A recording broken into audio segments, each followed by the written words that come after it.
So I said to myself, I said, why don't you show your ragamuffins exactly how they're supposed to work out each of the problems for the Unit 4 test, which is coming up. How best can I do that? The practice test. So, without further ado, I just want to let you know that I'm not going to be doing a whole lot of teaching here. What I'm going to be doing is working out the problems. So, our work may have a slightly different tone to it, and that's okay. Let's go. So the first thing I notice here is that question number 1 is asking for all the expressions, which means there's probably more than one correct, that have a value of 36. I'm just quickly going to find the value of each of these expressions and list them. So 4 times 9 is the same as 4 nines. Well, 5 nines equals 45. If I take 1 9 away, I end up with 36. 18 twice is 18 plus 18, which equals 36. 4 times 5 equals 20. 6 times 6, well, 6 times 5 is 30. 1 more 6 gets me to 36, which is a perfect square. 12 times 4, well, I know 10 fours equal 40. If I get 2 more 4s, I'm going to be adding 8. That means 12 times 4 is 48. So let me just clean things up a little bit here. And what I know is only a few of them do not equal 36. A is 36, B is 36, D is 36. Why they make the distance so far away, I don't know, but be careful as you do that problem. Question number 2, you can see we're going at a quick pace here. Again, I see that the question asks for all, which means that I have to be comfortable if more than one of those situations is correct. In fact, I should expect it. That's what they're telling me. All right, so what is the equation? 36 equals 4. 36 divided by 4 equals something. Well, I know they're looking for the quotient. I have to find a situation that asks me to divide 36 by 4. I remember that 4, my divisor, could equal the number of groups, or it could tell me the number of things in the group, okay? So item in each group. All right, so let's take a look at this then. I'm looking again for 36 divided by 4. There are 36 volleyball players on 4 equal teams. I've got 36 players total, that's my dividend. 4 equal teams. A team is a group, so I know it's going to be 36 divided by 4, and so I'm going to select A. The second situation is 36 basketball players. There's my dividend again. And 36 basketball teams at the tournament. 4 players on each team. So now the second situation I've been told here is the number of items in each group, the number of players on each team. How many basketball players are at the tournament? Well, I've got 36 teams. I've got 4 players. How many players in total? Boy, that seems to me like there are 36 groups of 4. That's 36 times 4. And that is not what we're being asked. We're being asked to divide 36 by 4. I've got a dividend of 36, and I'm splitting it into equal groups of 4 or into 4 groups. There are 36 kids swimming at the pool. 4 kids leave the pool. Ooh, once I see leave, I think subtract. 4 kids leave the pool. How many kids are swimming in the pool now? Oh yeah, that's 36 minus 4 equals what? C is wrong. There are 4 buses. Each bus has 36 groups on it. Well, I'm thinking of 4 groups of 36 equals what? How many students? Yeah, that is not correct. There are 36 oranges in the box. That's my dividend. 4 oranges in each bag. Aha, that sounds like this situation right here, where I've got the number of items in each group. 36 in total, and I have 4 oranges in each bag, and I want to know how many bags. So I'm supposed to find out how many groups. That's 36 divided by 4 equals how many groups? That is correct. I feel pretty good about that. Moving right along, problem 3. There are 4 rows of flowers. Right away, I think about an array. 4 rows of flowers in the garden. Each row, so each row is now a group. So I'm thinking of 4 times something. Each row has the same number of flowers. There are 24 flowers altogether. 4 times something equals 24. There are 24 flowers altogether. How many flowers are in each row? Select all the equations that represent the situation. So by taking my notes up here, 4 times something equals 24, which I know is 4 times 6, since I know my tables. However, I'm going to go down to actually see which of the equations represent the situation, and I am prepared to have more than one as the correct answer. 2 times what equals 24? That's not 4 times what equals 24. I'm going to eliminate that. And you can see how I use the process of elimination here, because if I get down to 2 choices or fewer, or 2 choices or so, 2 or 3, and I don't know which is correct, I can guess. I can use the one that's the most reasonable based on what I know and what I think, but I'm not taking a chance to guess 1 out of 1, 2, 3, 4, 5, 6, as is the case with problem 3. 4 times 24, that's 4 rows of 24. 24 times something equals 4. What the heck? 24 groups of something equals 4. Guys, we have not learned this yet. 24 times 1/6. What? Multiply by a fraction? I know, that's not 3rd grade. We don't have to deal with that, but that is the correct answer. C is not a choice. I'm getting a little nervous because I've eliminated 3 out of 6, or a half of them. I need to get some of them to make sense here. 4 times what equals 24? Here we go. How many flowers are in each row?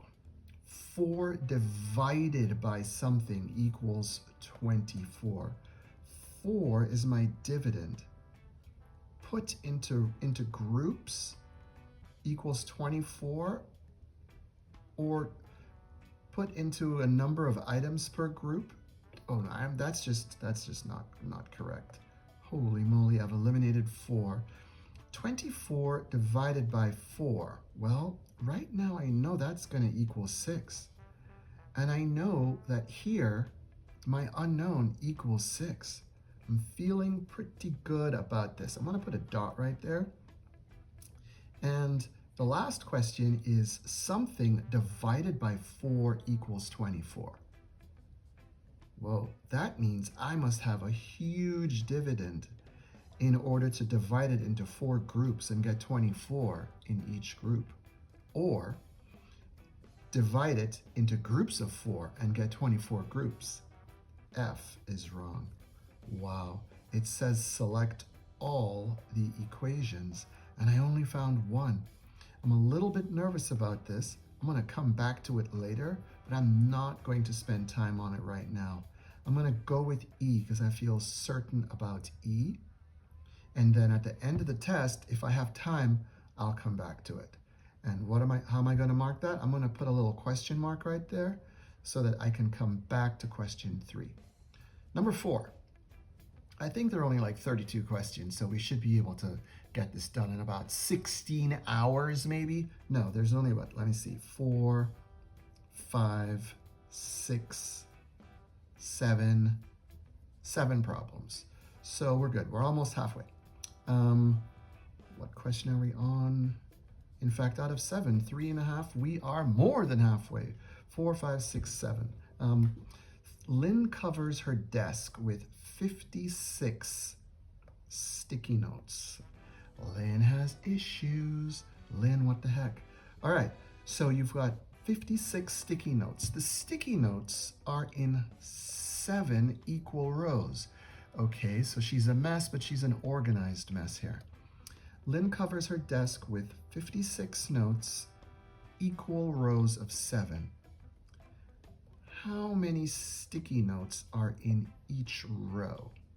All right, so I've got a situation here where I've got 7 rows times something is going to get me 56 notes. 7 times something. Ah, rats. Take a look at this. I'm supposed to write a division equation, and I've written a multiplication one. But I haven't wasted my time because at least my multiplication sentence has told me what the situation is. And I know all about fact families, right?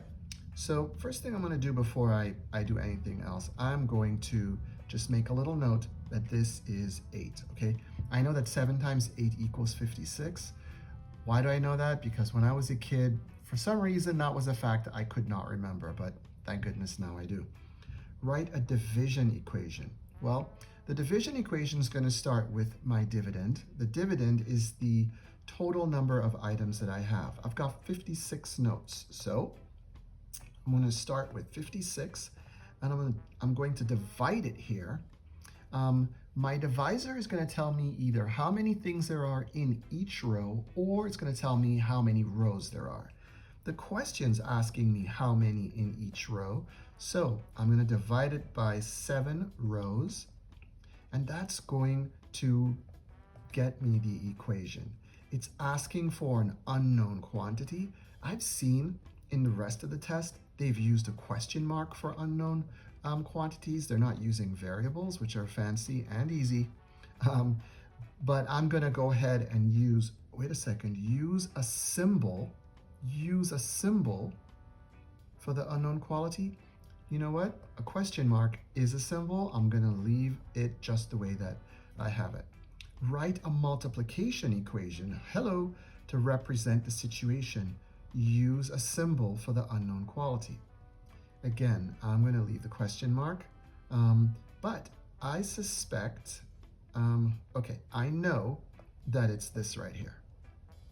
So I'm just going to duplicate that and bring it on down. And because I want to be neat and respectful of my teacher, I'm going to get rid of that thing. 7 times what equals 56? And just in case my teacher is a stickler for details, I'm going to write down the unit here, 56, S-T-I-C-K-Y, sticky notes. Okay, there we go. Solve the problem, explain or show your reasoning. Okay, so they just want me to find out what's the answer here. And the way that this is printed, it's given me very little room to work here. So I'm going to just make a little bit of a box and give myself some room. So solve the problem, explain or show your reasoning. Well, quite frankly, I like the division sentence. 56 divided by 7 equals that, my unknown. And I'm going to say, I'm just actually going to replace my question mark with my answer, which is 8. But I need to have a unit. What is my unit? How many sticky notes? Notice the unit is listed in the sentence with the question. So how many sticky notes are in each row? That's my unit. 8. And because I can't fit sticky notes, I'm just going to put notes, and that's perfectly fine. All right, next question, question 5. Find the value of each expression. Now, I remember from my stellar teacher that an expression does not have an equal sign, right? It's just it's 2 numbers with an operation, or it could be many numbers with several operations, but in this case, we just have 2. If I'm going to find the value what I'm going to do is turn it into an equation. So 40 divided by 4 equals what? Well, I remember that 4 times 10 equals 40. So 40 divided by 4 equals 10. All right, I'm gonna leave my note there, my work there. And I don't know how your mind works, but I always think about division as reverse multiplication, okay, because they're inverses. And so instead of getting stumped if I don't know my times table, 27 divided by 3, I think 3 times what equals 27. I happen to remember that 3 times 10 equals 20, excuse me, not 27, yipes. 3 times 10 equals 30. So my unknown is 1 less 3. So instead of 10, it's going to be 9. So my answer is going to be 9. I'm going to just make this a little smaller here because I don't want it to get in the way of my answer. All right, 65 divided by 5. Okay. Now, right now, I feel like the people who are making the tests, they're having some fun right now because I do not know my times table. That's, 5 times what equals 65. So what I'm going to have to do is use a little model here. In fact, I'm going to go tape diagram and try and figure out what it is I know. So the whole thing here is 65. I have to figure out 5 times what, okay? So I'm just going to put 5 here, and 5 times what equals 65, but I don't know. But I do know 5 10 times is 50. So I'm going to show 5 times 10 right there. That means that this section here has to be the difference between 5 times 10, which is 50, the difference between 65 and 50. And that's 15. So 5 times something is going to be 15. So 5 times what equals 15? 5 times 3. So if I have 10 groups here, and if I have 3 groups here, I have a total of 13 groups of 5. Guess what that means? 65 divided by 5 is 13. I'm actually pretty proud of myself. Oh, I just remembered something. 12 times 5 is 60. 1 more 5 is 65. That means 13 5s. Boom. I didn't even need the tape diagram if I had remembered that 12 times 5 was 60. All right, let's keep going. Problem 6. Out of 7, we are cruising, guys. Find the value of each expression. Explain or show your reasoning. Again, more multiplication facts. Well, 4 times 12, I happen to remember that it's 48. But I also know that 12 can be broken up into 10 plus 2. So that's really the same as 10 plus 2 times 4. I can break that down into 10 times 4 plus 2 times 4. And 10 times 4 is 40. And 2 times 4 is 8. 48 is the correct answer. Now, if you didn't. 7 times 40. Ooh, this one's kind of cool. I remember that if a number ends in 0, if the last digit is a 0, that means it's a multiple of 10. Of course, this is the same as 7 times 4 times 10, because 40 is the same as 4 times 10, okay? So what is 7 times 4? 7 times 4 is 28.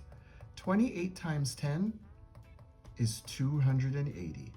7 times 4 equals 280. My last question is 4 times 13. So I'm going to do it I'm going to use the same method. I'm going to multiply 4 times 10, which equals 40. And then I'm going to multiply 4 times 3, which equals 12. When I get the sum of those two partial products, boom, math vocab, 40 plus 12 equals 52. So that's my answer. I'm going to make it nice and clear for my teacher. I'm going to circle my answer so that there's no question about where my answers are. All right, problem 7, last one. There are 301 students at the school. 209 go home by foot or by car. I guess this was written before there were e-bikes, because there are bunches of kids taking e-bikes home. I don't know if I like it or not. It's a little dangerous. I saw a couple of kids doing wheelies, but anyway, that's another subject. All right, so 301 altogether, 209 go home. The rest take a school bus. The first question is, how many students take the bus home? Well, if I have 301 in total and 209 go home by foot or by car, I just need to do some regrouping here. Okay, so 1 minus 9 I cannot do. I go to my tens place, there's nothing there, bummer. So I have to go to my hundreds. I take one of my hundreds away, that leaves 2 hundreds, and I regroup to the tens. I've got 10 tens, but that doesn't help me with my ones. So I regroup one of those tens, I leave 9, and I bring that 10 over to my ones place, and I add it to the one that was there. Now I have 11. 11 take away 9 is 2. 9 tens minus 0 tens is 9. And 2 hundreds minus 2 hundreds. I see some kids doing that, but what the heck? No one writes a 0 in front of other digits that are whole numbers, because you could write, okay, there's 0 hundreds, there's 0 thousands, there's 0 10,000s. What a waste of time. So I'm not going to do any of that. My answer is 92. So I've got 92. I want to use my unit because I'm trying to be impressive. How many students? Again, the unit is listed in the question. So 92 students. Yes, I could have written kids. Each bus holds 30 students. Okay. Explain why the students who take the bus cannot all fit in 2 buses. Wow. Do you have a picture in your head right now of kids just like sitting on one another's laps, and kids in the aisle, and kids all squished? Okay. But on this bus, you must have a seat, right? And there's 30 kids that can fit on the bus, 2 buses. Well, what's 32 times? All right, so 30 times 2 is the same as 3 times 2 times 10. So that's going to be 60 kids. But I just figured out that there are 92 students who need to take the bus. So 60 is less than 92, so there are going to be 32 kids left over. Hello, we're going to need even more than a 3rd bus. So the question is, explain why the students who take the bus cannot fit in 2 buses. So I'm just going to quickly write down here. We have 92 kids and only 2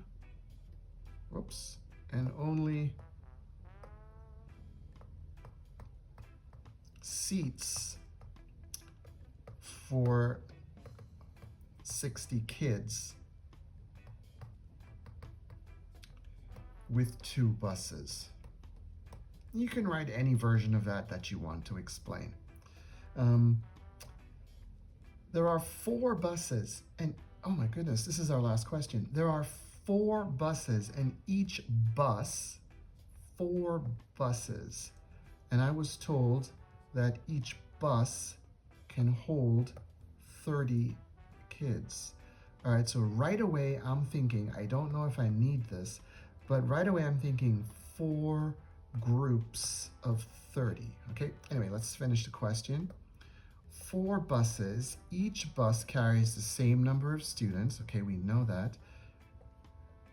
How many students are in each bus? Explain or show your reasoning. Well, I know that's enough space for 120 kids. But that's not what the question is asking, how many kids can go on all 4 buses. I know I have 92 kids, and they're telling me that there are 4 buses. Okay, so I'm really proud of that, so I'm not gonna get rid of it, but I'm gonna get it out of the way, put it up here. Okay, so I know that I have a dividend of 92 kids, and I have to divide them equally into groups of 4. Now, I do not know right away what the answer is. I've got 92, which is a big dividend, and I know 4 times 10 is 40, and 4 times 12 is 48. That was even in another problem, but I've got 92 here. I do not know what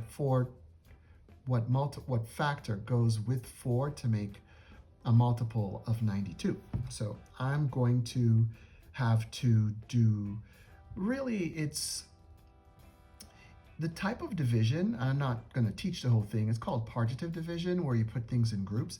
I know I have 4 buses. Since I don't know my answer, what I'm going to do here is simply make 4 groups. So, and then I'm just going to pass out the kids, which sounds kind of strange, but anyway, I'm going to have 1, 2, those are beautiful buses, 3, and 4. That really is messy, but anyway, I have got to put 92 in each of these buses and make sure that it's an equal number. So what I'm going to do is I'm looking at 4 here, and I'm thinking, what if I start with 20 kids in each bus, okay? So I'm going to put 20, another 20, another 20, and another 20. So I know I can count by 2s, 2, 4, 6, 8. So I can count by 20s, 20, 40, 60, 80. But I have 92 kids. I've put 80 of them on the bus. How many are left? Well, if I've got 92 and I subtract 80, that leaves 12 kids. And I've got 12 kids to put on 4 buses. I know 12 divided by 4 is 3. So I'm just going to add 3 kids on each bus. 3, 3, 3, 3. And as far as I know, I've passed all 92. I've loaded all 92 of the kids onto the bus, because when I subtract 12 from 12, I get 0. So no one's left behind. All right, so I've got 23 kids on each bus. Each bus has the same 20 plus 3, which is 23 kids. Now, I have a little extra time, and I don't want to turn my test in early and then get it wrong because I just want to get it over with. So I'm going to add 23 4 times. I know this is crazy, right? Here we go. I'm going to do it over here in a different color. 23 23, 23, and bus number 4. Okay, so 3, 6, 9, 12. I put the 2 down here and I regroup my 1. 2, 4, 6, 8, and 1 is 9. Thank goodness. I would be miserable if I did not get the correct answer. So 23 is correct. I feel really good about that. I just remembered something. I had put a question mark at one of the questions. So let's go back here. I feel really good about all of these. And there it is. Problem 3 has the question. All right, I'm going to read it quickly. 4 rows. So there's 1, 2, 3. No, that's not what that says. It's 4 rows. So I've got 4 rows like this. And each row has the same number. There are 24 flowers altogether. I had said that I would put 6. 1, 2, 3, 4, 5, 6. So what I'm going to do is duplicate that one more time and the last time. So now I have an array, and I'm doing this only because, you know, I was a little confused. I'm double checking this, right? So I'm just being extra careful here. So a math representation is sometimes useful. So the question says 4 rows. Each row has the same number of flowers. They don't tell us the number, and they're 24. That's going to be my product. So I feel good about everything right now. 2 times something, well, that's 2 rows. So I still agree that that's wrong. 4 rows of 24, that's crazy. 24 rows of, I don't have 24 rows, I have 4 rows. 4 divided by something. Well, my dividend is 4 here in the question, but my problem tells me there's 24 as my total, so that's also wrong. 24 altogether divided into 4 rows, 6 in each row. I feel really good about that. Something divided by 4 equals 24. Well, I gotta tell you guys, I'm gonna go a little teacher geeky on you here. 24 4 times is 96. And our problem says nothing about 96. I've gotta be honest here. As a teacher, this makes me kind of mad, okay? Because I'm being tricked to look for more than one answer. And I feel really certain right now that E is the only correct answer. Guys, I think we nailed this test. I feel really good about this, and I hope that you can be comfortable in showing your work when you take the test, and realize that you already have the skills that you need in order to do the test. But I've got to be honest with you.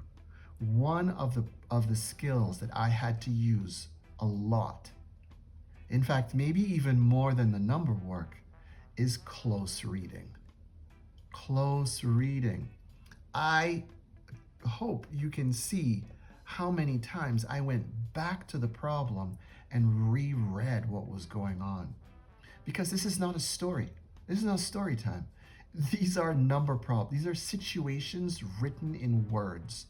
And if I don't take the time to carefully read each situation, then I'm not going to know what the problem is telling me, and I'm not going to know what the problem is asking me. So be patient and be confident, and use the strategies that I've shown you here of eliminating and double checking, and I'm sure you'll do really well. All right, good luck. Thanks so much.